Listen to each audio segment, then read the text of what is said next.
Welcome to Rotted Reviews, and today we're honoring another rotted request, this time from Patron Christoffer, who asked me to take a look at the 1997 movie Mimic. And when I asked him why, he said that it's a nostalgic creature feature that he remembers watching when he was 10 years old, and it scared the bejesus out of him. He hasn't seen it in a while, and he wanted to know my thoughts.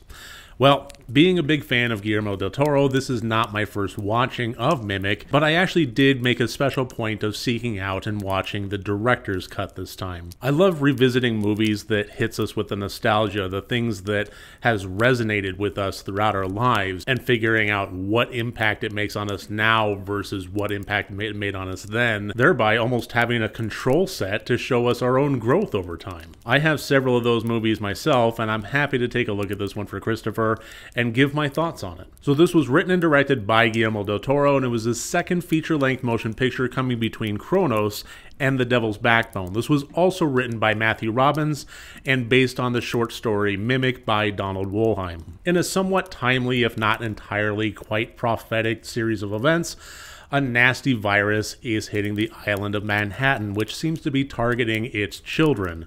A vaccine cannot be found, a cure cannot be found. Everybody is honestly scared for the future with the potential to have an entire generation wiped out. So a team of scientists headed by Mira Sorvino, playing an entomologist, decide instead of attacking the virus, they will simply attack the carriers of it, which in this case is the New York cockroaches.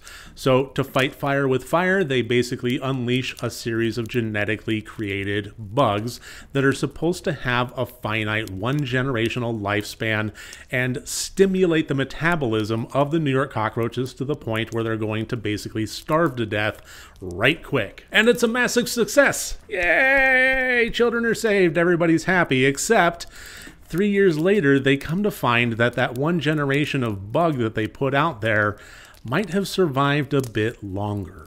And the story of the production of this film is unfortunately rather infamous, with the director Guillermo del Toro constantly butting heads with the producers of the Weinstein brothers, and a lot of ham-fisted micromanaging therein that almost had Guillermo del Toro fired from the production until Mira Sorvino spoke up on his behalf, basically saying if he goes, I go, and further influence from Quentin Tarantino, who stood up for him, that ultimately got the movie made, however, not in his original vision. Harvey Weinstein was heavily involved in the editing process, and the final cut of the movie that hit theaters was something that Guillermo del Toro wound up denouncing. He didn't full-on Alan Smithy himself, but nevertheless the project was one that he wasn't proud of. And he has since gone on to release a director's cut, which is the version that I just watched, and unfortunately I really don't think that it added a whole lot, to be perfectly honest. So this is a fairly classic, almost Frankenstein-esque thing of what has mankind created.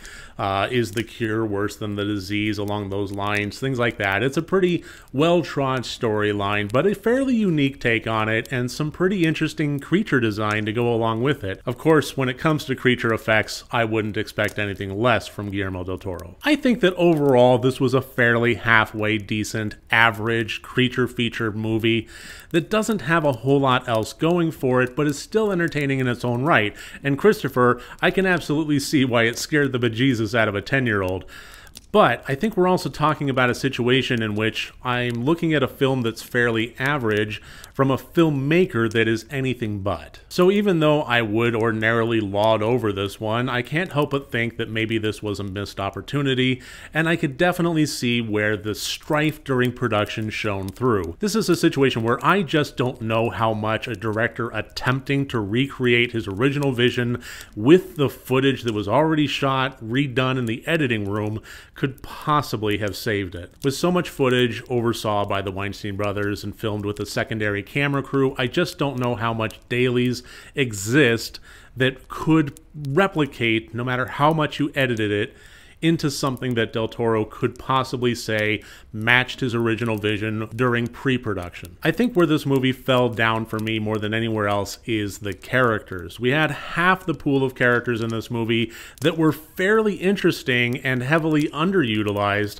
and then the rest that took the forefront of things that honestly just kind of seemed to be there to move the story along and not a whole lot else. Jeremy Northam playing Dr. Peter Mann, who is a CDC field agent slash virologist who is also married to Mira Sorvino's character of Susan.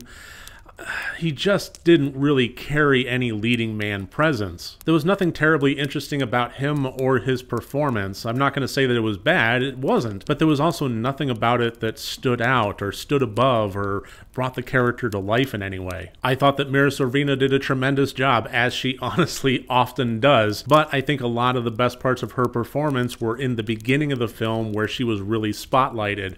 As things went on, it kind of turned into a little bit more of a ensemble piece, and she wound up getting drowned out. Charles S. Dutton, who is an actor that I often enjoy his performances, I loved his character in Alien 3, but in this case he plays an MTA officer that helps the CDC find their ways down into the subway tunnels, and just one of the most irritating characters I've seen in a while. The tone of this movie was rather dreary. Everything was very dark, it was in the subways, there wasn't a whole lot of any color or vibrancy going on, and that can be alright, but I think with also having muted characters that didn't really get the chance to shine, I could kind of see where the production fell flat. So again, this is a movie that I enjoyed. I think it was good, but this is from a filmmaker that often puts out great. So even though I did enjoy it, it's still just a little bit deflating to see this sophomore project from Guillermo del Toro just not really take flight. Nevertheless, I am glad that I got the chance to watch it and take a look at the director's cut this time around.